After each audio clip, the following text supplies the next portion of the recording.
1 Samuel 13. Saul was 30 years old when he became king, and he reigned over Israel 42 years. Saul chose for himself 3,000 men of Israel, of which 2,000 were with Saul in Michmash, and in the mount of Bethel, and 1,000 were with Jonathan in Gibeah of Benjamin. He sent the rest of the people to their own tents. Jonathan struck the garrison of the Philistines that was in Geba, and the Philistines heard of it. Saul blew the trumpet throughout all the land, saying, "Let the Hebrews hear." All Israel heard that Saul had struck the garrison of the Philistines, and also that Israel was considered an abomination to the Philistines. The people were gathered together after Saul to Gilgal.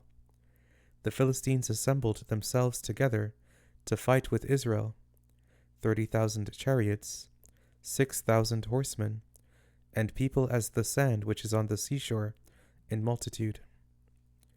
They came up and encamped in Michmash, eastward of Beth-aven. When the men of Israel saw that they were in trouble, for the people were distressed, then the people hid themselves in caves, in thickets, in rocks, in tombs, and in pits. Now some of the Hebrews had gone over the Jordan, to the land of Gad and Gilead. But as for Saul, he was yet in Gilgal, and all the people followed him trembling. He stayed 7 days, according to the time set by Samuel, but Samuel didn't come to Gilgal, and the people were scattering from him. Saul said, "Bring the burnt offering to me here, and the peace offerings." He offered the burnt offering. It came to pass that as soon as he had finished offering the burnt offering, behold, Samuel came, and Saul went out to meet him, that he might greet him. Samuel said, "What have you done?"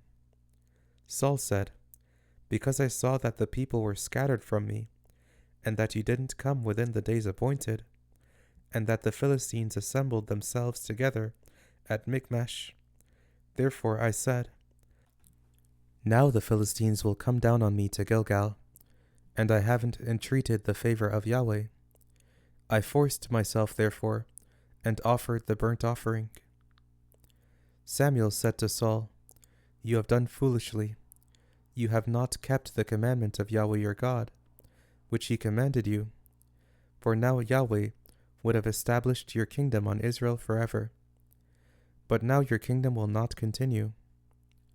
Yahweh has sought for himself a man after his own heart, and Yahweh has appointed him to be prince over his people, because you have not kept that which Yahweh commanded you."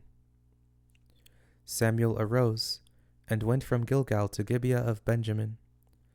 Saul counted the people who were present with him, about 600 men.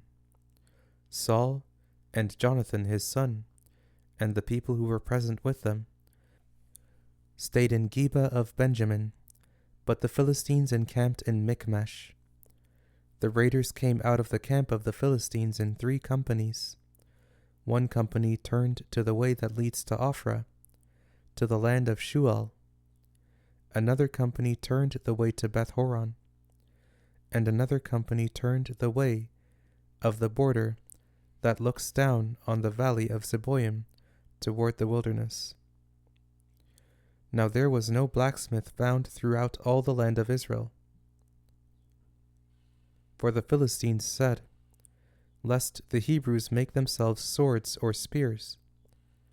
But all the Israelites went down to the Philistines, each man to sharpen his own plowshare, mattock, axe, and sickle. The price was 1 payim each to sharpen mattocks, plowshares, pitchforks, axes, and goads.